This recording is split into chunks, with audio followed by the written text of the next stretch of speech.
Happy Wednesday. Wanted to give a quick devotional.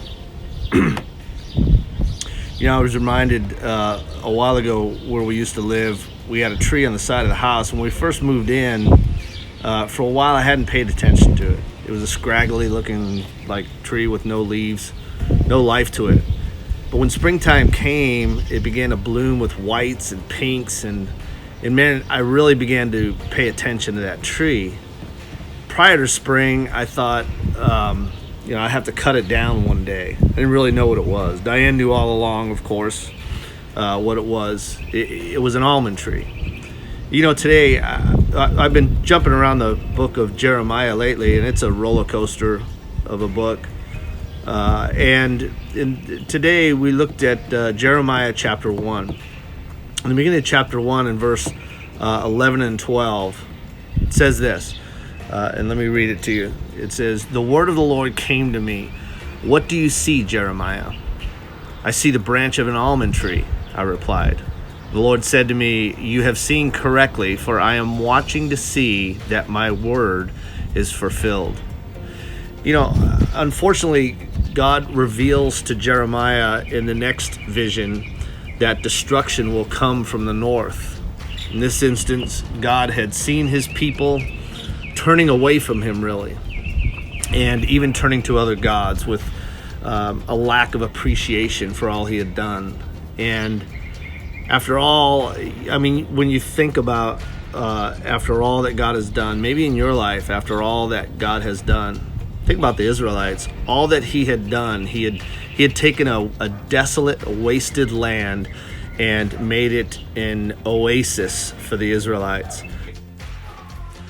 I thought I'd switch it up for two reasons. One, the neighbors came out and it got kind of noisy. But the other is, I remembered I had this picture on the wall of an almond tree. Let me read you again. "But the word of the Lord came to Jeremiah, said, 'What do you see, Jeremiah?' I see the branch of an almond tree. And the Lord said to me, 'You have seen correctly.'" Isn't it nice to be able to see what the Lord has done and to see what the Lord is doing and about to do? Jeremiah had the benefit of all of those things. "The Lord said to me, 'You have seen correctly, for I am watching to see that my word is fulfilled.'" I just get a picture of God looking into us, and when we begin to humble ourselves, and when we do things like we begin to sing songs to him and praise him for all he's done and for all he's still enabling us to do. I just get this picture of a branch from an almond tree that just began to fill up with color, and how I thought at one time that tree was going to have to be cut down.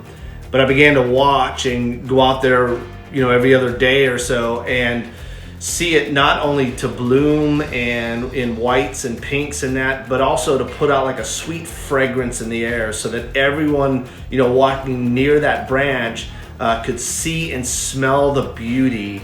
Wouldn't it be great if that were us, that the Lord were watching and he would see us to bloom, and that even when people would be around us, our fragrance would be a beauty that the Lord's given us to be a part of. Like I see a smile on his face when that happens in a world that's so ugly right now, unappreciative right now, in a world so violent right now, in a world where we'd much rather listen to other people than listen to him.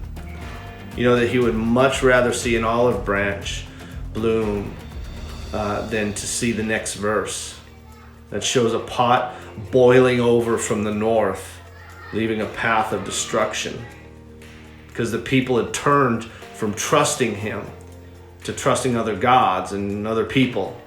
And does God allow these things to happen? Yes, he does. When the desires of our heart change toward another, he's a jealous God. He'll use people from a deeper and darker place to remind us who he is.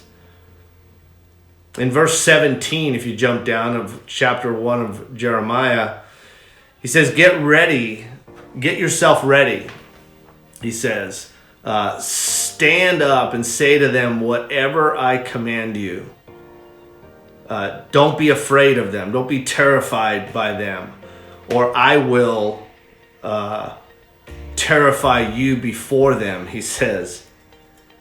But he puts it this way too. Today I've made you a fortified city, an iron pillar and bronze wall to stand against the whole land, against the kings of Judah, its officials, its priests, the people of the land. They'll fight against you, but they won't overcome you. And here's why: because I am with you and I will rescue you, declares the Lord. He's our refuge. He's our protection. To go backwards a little bit here, I didn't believe Diane at first, that it was an almond tree.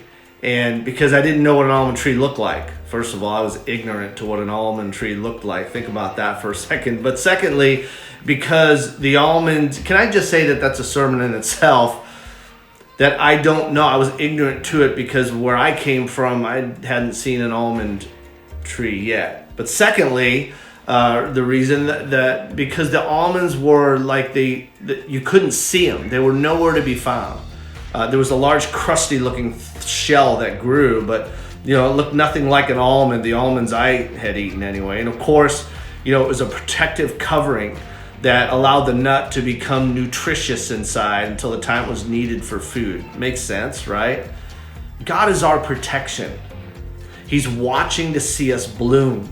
He's watching to see, and he says to Jeremiah, to see his word fulfilled. He's watching to see our worship turn to dancing. He's watching to see his children become the nutrients that this world needs. Like some of my unbelieving friends would say something, different, like, yeah, it's because you Pentecostals are nuts or something like that. But that's a whole different devotional about peculiar people, probably. In the meantime, listen, would you join us for worship and prayer on Wednesdays at 6:30 in a worship service on Sunday at 10 a.m. We're still being very careful and very prayerful, and we'd love to see you, and we love you.